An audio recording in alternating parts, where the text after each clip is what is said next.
regressões a vidas passadas, ou a regressão a um trauma de infância, ou até mesmo o que estava acontecendo lá quando você era um feto, sei lá, qualquer coisa do tipo, né? Um bebê lá no útero da sua mãe. Essas coisas são besteiras ou realmente é possível? O que que a ciência diz a respeito disso, Léo? Então, a hipnose, a gente vai falar daqui a pouco, ela serve para muitas coisas, serve bem, muito forte para algumas coisas, é mais ou menos para outras coisas, e para outras coisas ela é péssima. Uma dessas coisas em que ela é péssima é para a memória. E por quê? Não é que seja impossível você se lembrar de coisas usando hipnose, é possível. Só que as pesquisas mostram que, para lembrar de coisas que acabaram de acontecer, você acabou de ser atropelado ali na rua e quer se lembrar da placa. Ajuda um pouco. Em comparação com. Aí a linha de base para comparar é você tentar lembrar sozinho. Você sentar aqui e falar, tá, qual era a placa? Comparando com esse exercício espontâneo de, tá, qual é a placa? Se acabou de acontecer, a hipnose ajuda um pouquinho.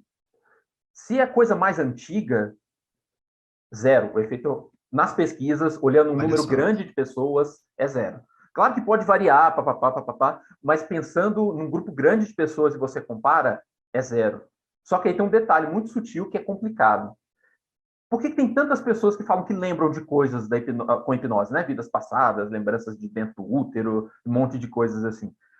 Um dos grandes problemas é que, por um lado, você pode se lembrar sim, tá? É perfeitamente possível você realmente se lembrar de uma coisa, até porque você vai estar mais concentrado, relaxado, com expectativa, ok.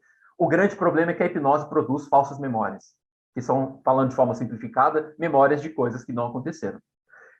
Isso acontece no caso da hipnose, aí já de um jeito mais potente ainda do que na vida normal. Se eu tentar lembrar aqui da placa, eu posso produzir falsas memórias, né? Porque a gente sabe que a memória não funciona na forma de um arquivo, né?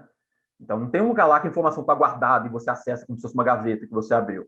Né? O cérebro está o tempo todo reeditando as memórias, a cada vez que você evoca, você recria as memórias com base nas expectativas, com base nos desejos. Então, já é normal a gente criar falsas memórias. Na hipnose, por ela produzir estados diferenciados, vamos chamar, esse termo também é complicado, tá? Mas vamos chamar provisoriamente de estados alterados de consciência, você turbina o processo. Então, a hipnose ela pode produzir fantasias, ela pode, aliás, dar voz a fantasias, produzir imagens mentais, lembranças que são oriundas de fantasias, mas que do ponto de vista do sujeito, e isso é fundamental, isso vem como memória. A coisa subjetiva, a impressão subjetiva que você tem é que você está se lembrando. E tem várias pesquisas experimentais, inclusive incutindo falsas memórias com hipnose, para ver que o negócio não é só a gente interpretando coisas do passado como sendo impossíveis. Por exemplo, umas pesquisas legais sobre abdução por alienígenas, né? E o pessoal vendo essa associação entre o uso da hipnose e o surgimento de falsas memórias, de pretensas falsas memórias sobre a abdução. Porque aí você tem que assumir um pressuposto bastante razoável, aliás, de que as lembranças de abdução são falsas memórias. Mas tem pesquisas que não precisam nem desse recurso, nem desse salto de pensamento, né? De você achar, é razoável que isso seja uma falsa memória. Tem estudos vários em que você incutiu mesmo uma falsa memória, construir experimentalmente o roteiro dessa falsa memória, hipnotiza, vai lá, incute o negócio, e aí pede a pessoa para se lembrar depois e ela se lembra, inclusive se emociona, tudo como Depois de seria de sair do esperar. estado hipnótico, Tem variações, tem tanto, você pode fazer isso tanto durante o processo, sugerir de forma ou mais direta ou mais sutil, quanto implantar no momento e aí um tempo depois você hipnotiza a pessoa e pergunta, e aí volta. Né? E para a pessoa é verdade. Então, por isso que as pessoas choram, se emocionam.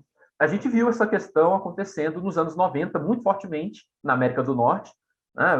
Isso é famoso, tem várias matérias, se você jogar aí na internet você encontra, sobre famílias que foram destruídas por acusações de abuso sexual. Né? Acusando pais, vizinhos, primos, um monte de gente, porque teve uma febre nos Estados Unidos de usar hipnose para se lembrar de abusos sexuais supostamente reprimidos na memória. A gente sabe que isso acontece, tá, gente? Isso é um problema grave, é óbvio, mas, ao mesmo tempo, pelo uso da hipnose, podem surgir lembranças falsas de abuso, especialmente se a pessoa cai num contexto em que isso é esperado. Então, quando, por exemplo, começou esse frenesi, as pessoas estão se lembrando de abusos. Isso pode justificar por que você tem medo de altura, por que você não gosta de lugar fechado, ou por que você não gosta muito daquele seu primo.